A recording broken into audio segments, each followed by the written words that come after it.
Let's talk about office politics.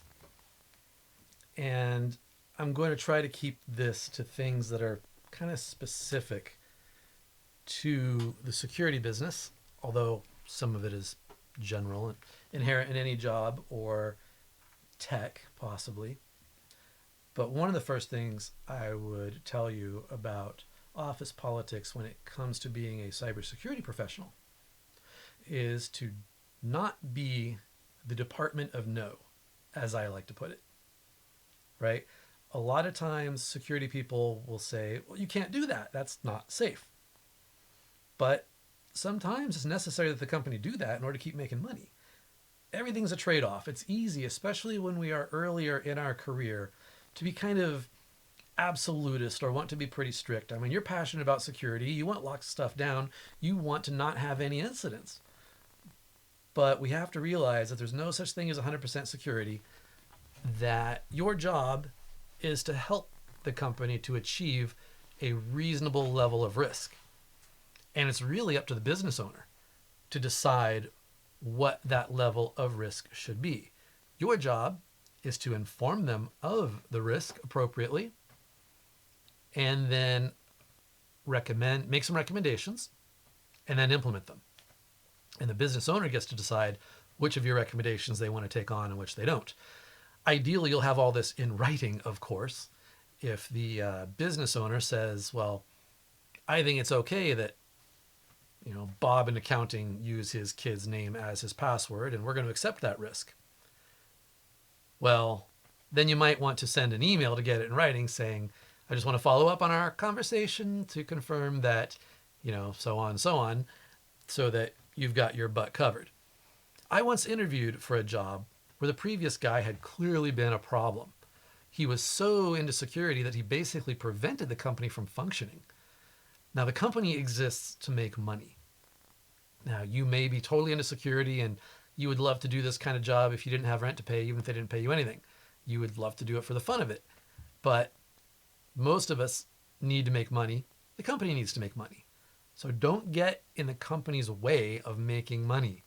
A good security person can find a way to let the company achieve its goals and be successful while managing the risk.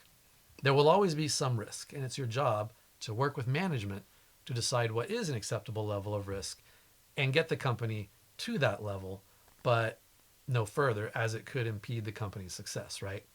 So you want to discuss the issues, come to an agreement, get it all documented. Ultimately, it's the business owner who gets to decide how much risk they want to accept. If there is a security breach, it is not your fault.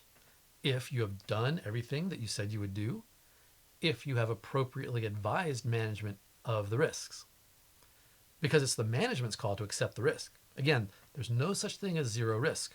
Stuff will happen. Sometimes you hear about, a big breach at a company, and then people will say, oh man, I bet their security team is fired.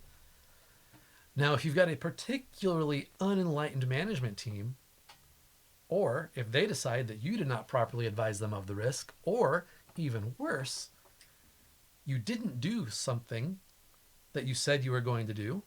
For example, if all critical vulnerabilities are going to be patched within 7 days and management finds out that the breach happened because there was a critical that had been there for months and the machine was being scanned, you just weren't taking any action on it, well, that could be a career limiting move on your part.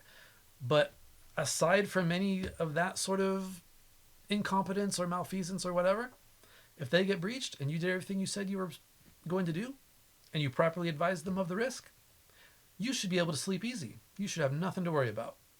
Now, occasionally it does happen, again, that a particularly unenlightened management does fire the security team. Maybe the board or the execs don't understand how security works and they want heads no matter what, even though it was not your fault. This is rare. It has never happened to me in my career. I don't know anybody that it's happened to. If anything, it's usually like the CISO or somebody very high level whose name the board knows who gets canned, and the lower level guys are perfectly fine. But that kind of thing is very rare. So yeah, there will be incidents. It's not your fault. Another thing to consider about working in a corporate environment, and this is not really particular to the security business, this could apply to everyone, but I will just point out because a lot of you may be getting started in your careers, recognize that HR, human resources, they are not your friend. Okay? They will be very friendly towards you, especially as long as they need you and things are going well. But they are there to represent the best interest of the company. They are paid by the company. They are not paid by you, and they are not there to represent your interest, right? So when you get laid off, when you get fired, when any of these things happen, it'll be HR there to let you go. So be careful about that. They will often say, "Oh yeah, we're not HR, we're the people division, or we're the employee happiness business unit or something."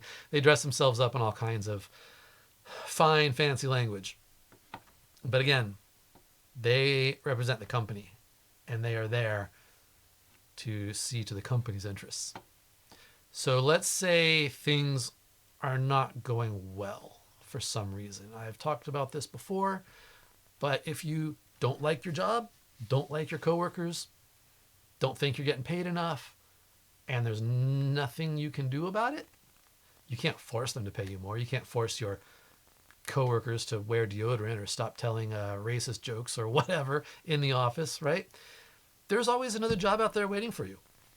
Switching jobs, as I mentioned in another part of this course, is generally how one gets ahead in this business. People are relatively rarely promoted from within. Raises are even somewhat rare. Yes, I've been promoted and received raises occasionally, but the vast majority of my upward movement has come from moving from one position to another position. Now, there's a lot of good career advice over in on Reddit/r/sysadmin, which we've looked at in another video in this course. Reddit.com/r/sysadmin. Lots of career advice going on in there. Generally pretty good advice. And remember, these people are just other system administrators and security people and developers such as yourself, or as you aspire to be. But they often have more experience than you, and you can kind of look at, the 100 responses a particular post might get and pick the valuable nuggets out of that. Some additional general career advice: always be friendly, be approachable. That is something that I've had pretty mixed results with. When I'm heads down in a project, I don't like to be disturbed. I don't want to talk about the sports ball game last night. It's taken me a half an hour to get my head into this thing, and now I'm making progress. Please don't interrupt me. And then when somebody does interrupt me, or if maybe I'm just not in the mood to make small talk, that might seem a little unapproachable.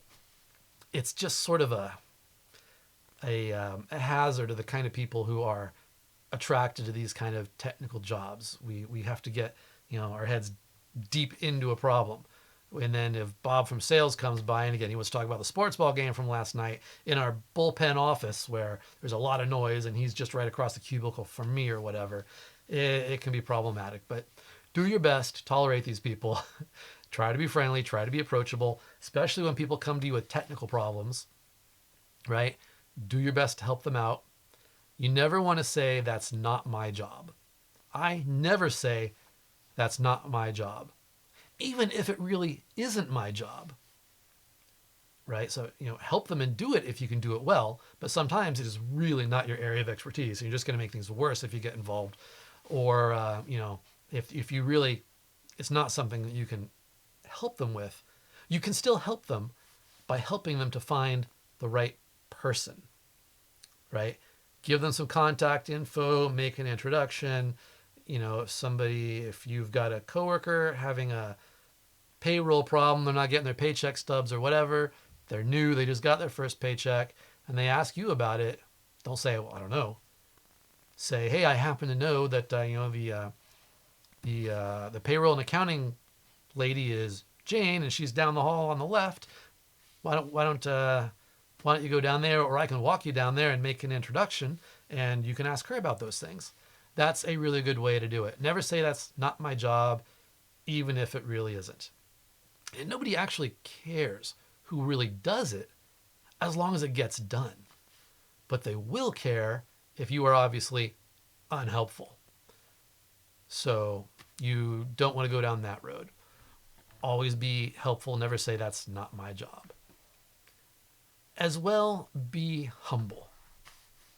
Right? There is a time to toot your own horn. The interview, not necessarily a time to be humble. Don't be arrogant. Don't be a braggart. But don't hesitate to talk about the good things that you have done and the skills that you have. But also, don't try to get into any sort of competition with your coworkers about, who can exploit or find a 0 day the fastest, or none of that movie type stuff. Like, I can hack your code, or I can break into your machine, or whatever.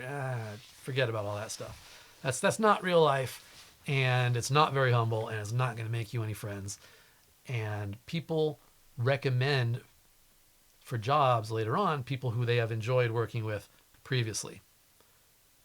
Right? So if the people at your job did not enjoy working with you, did not, they will not want to work with you again, right? So when they move on to another job and they need to hire, they're not going to think of you. They're probably not even going to send you a request on LinkedIn, right? So you want to be good, you want to be technically skilled, but you also want to be friendly and approachable.